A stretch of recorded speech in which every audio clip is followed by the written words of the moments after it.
जय हिंद। देखिए, हमारे तीनों सेनाओं के जो पहले चीफ ऑफ डिफेंस स्टाफ यानी सीडीएस जो थे बिपिन रावत, अब वो हमारे बीच नहीं रहे। इनका एक शानदार करियर रहा। ये उत्तराखंड से आते थे। इनके पिताजी भी सैनिक जो लेफ्टिनेंट जनरल के पद से रिटायर हुए थे।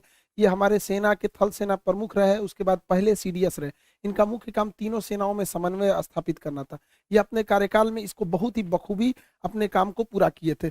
1958 में इनका जन्म हुआ और आज के दिन इनका एक हेलीकॉप्टर क्रैश में ये शहीद हो गए। 14 लोग थे उस हेलीकॉप्टर में, जो खराब मौसम के कारण बताया जा रहा है क्रैश कर गया था इनका हेलीकॉप्टर। जो ये जब इन्हें कार्यभार दिया गया था तो इन्होंने सीडीएस के पद को बहुत ही बखूबी निभाया था।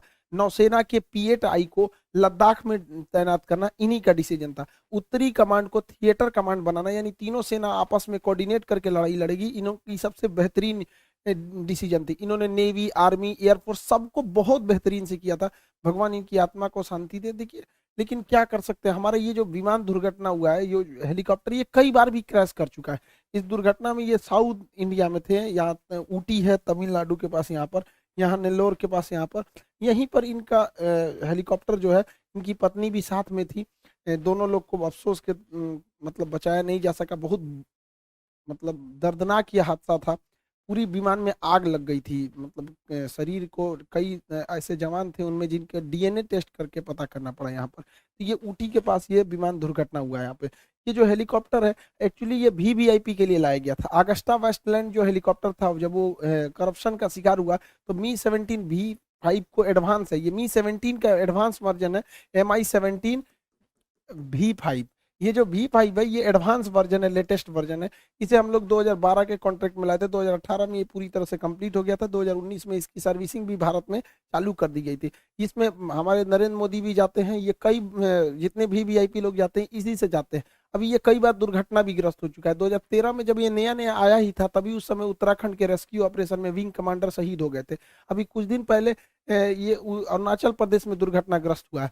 2019 में हमारे ही अपने सैनिकों द्वारा इसके ऊपर स्पाइडर मिसाइल चला दिया गया था, तो इसमें भी ये भी उस समय क्रैश हो गया था। हालांकि दुनिया में 60 देश इसका इस्तेमाल करते हैं, बहुत विश्वसनीय है। इसमें कई सारी लेटेस्ट टेक्नोलॉजी का भी यूज किया गया। इसके आर्मर को बुलेट प्रूफ बनाया गया, ताकि गोली, अगर ये लो हाइट पर चलेगा तो गोली वगैरह वगैरह को ये रोक सके। इसमें एडवांस रडार सिस्टम लगाया गया, जो किसी भी तरह के आगे की जानकारी देता है। एक्चुअली ये ट्रांसपोर्ट के साथ साथ ये एक अटैक हेलीकॉप्टर के तौर पे भी काम करता है। इसके अंदर का अगर देखेंगे तो इसे सैनिकों को ले जाने के लिए दिया गया है। इसमें 36 सैनिक हथियार के साथ तैनात हो सकते हैं। ये 13,000 किलोग्राम के चीजों को उठा के एक जगह से दूसरे जगह में ले जाने में सक्षम है। ये इसको मेनली मतलब ट्रांसपोर्ट के तौर पे इस्तेमाल किया गया था। ये बहुत विश्वसनीय दुनिया में रहा है। हालांकि कई टेक्नोलॉजी का 100% हम भरोसा नहीं कर सकते।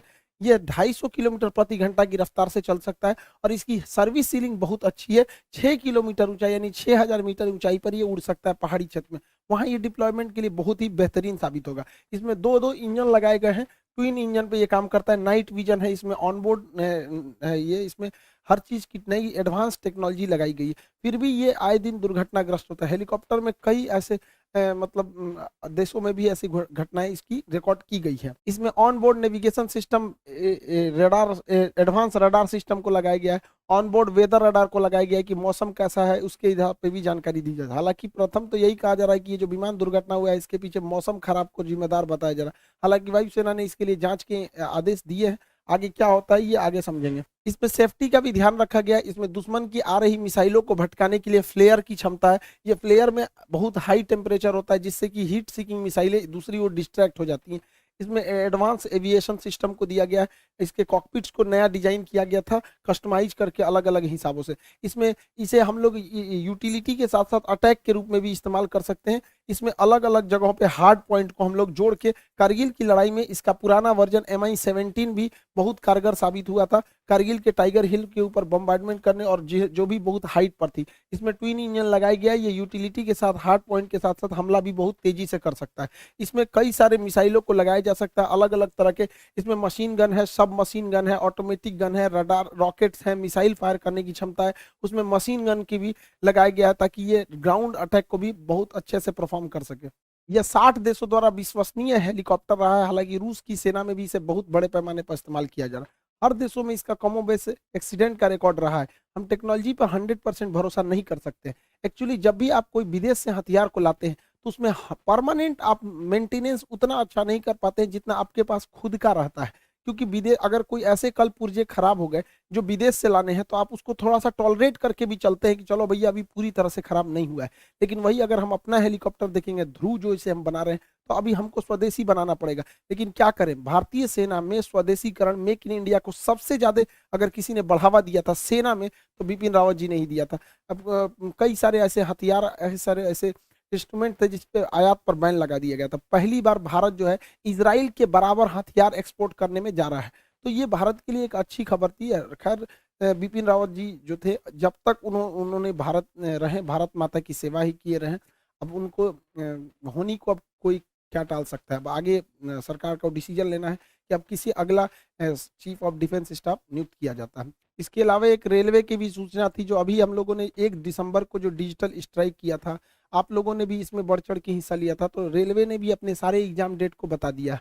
वो 15 जनवरी को एनटीपीसी सीबीटी 1 का रिजल्ट दे देगी और 14 से 18 फरवरी को सीबीटी 2 का एग्जाम ले लेगी। साथ ही रेलवे ग्रुप डी को भी 23 फरवरी से स्टार्ट कर देगी। अब बेरोजगारी इतनी हाई लेवल पे है, महंगाई, कोरोना में लोगों का रोजगार छीन लिया, और हमारे ज्यादातर स्टूडेंट जो हैं वो पुअर फैमिली से, जिसके पिताजी किसी के सब्जी बेचते हैं, कोई छोटा मोटा काम पे। तो हम आप लोगों से भी हमेशा से हम यही सोचे हैं कि आपको क्वालिटी के साथ साथ आप लोगों को बेहतरीन कंटेंट के साथ सबसे कम फी में दिया जाए।